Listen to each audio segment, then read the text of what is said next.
Now we look way back to a time a lot of people believe to be our nation's darkest hour to date. But fortunately, a strong and living representative of nature has survived, standing tall at Carnton Plantation in Franklin, bringing beauty and comfort to a new generation.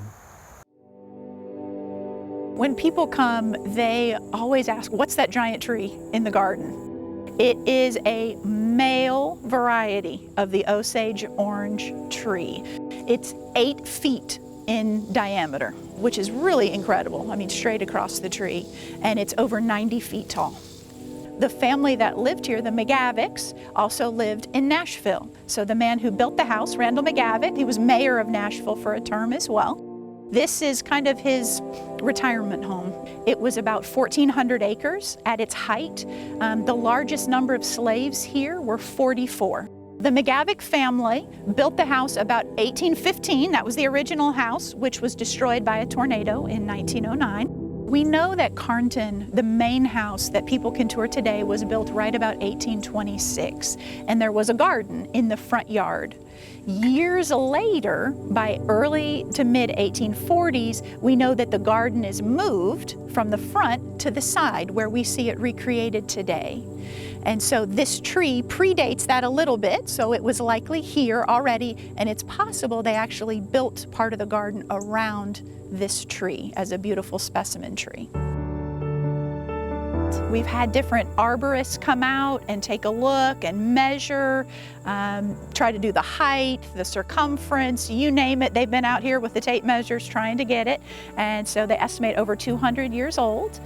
If we think about what has happened in 200 years, it's really incredible. This house, Carnton, was actually used as the largest Confederate field hospital during the Battle of Franklin, and that was on November 30th, 1864. So if you look out in this direction, this would have been filled with thousands of Confederate soldiers as they approached the entrenched U.S. soldiers on the southern edge of Franklin. Accounts tell us that soldiers literally parted ranks to come around the house. So we know that those soldiers moved right through this area and around this tree.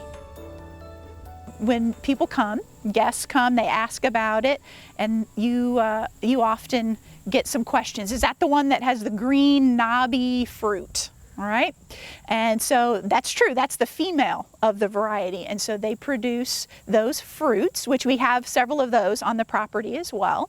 During the Battle of Franklin, they took Osage orange branches, which are the ones from the female variety of this tree, the ones that produce that fruit. They have a lot of thorns and they're kind of viney, and so they were used as a natural barbed wire actually during the 19th century. And so they were used along fence rows. And there were a lot of fences between here and downtown Franklin where this is all part of the battlefield. The heaviest fighting takes place there. And so soldiers actually took those Osage orange branches and used them as a natural obstruction. They put them in front of their earthworks or the trench line that they had dug. And many Confederate soldiers were actually caught and tangled in those branches here on the battlefield.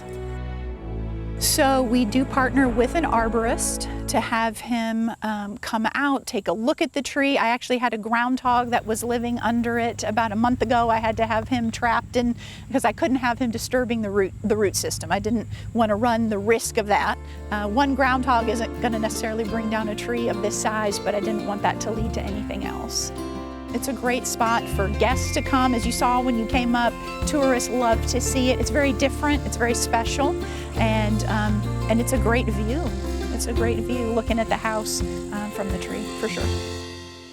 Steve's hiking boots, backpack, and walking stick have taken a place in history at the Daviess County Museum in Washington, Indiana, Steve's hometown. After years of working in television news, Steve taught communications at Middle Tennessee State University and was the school's founding director of the Center for Innovation in Media.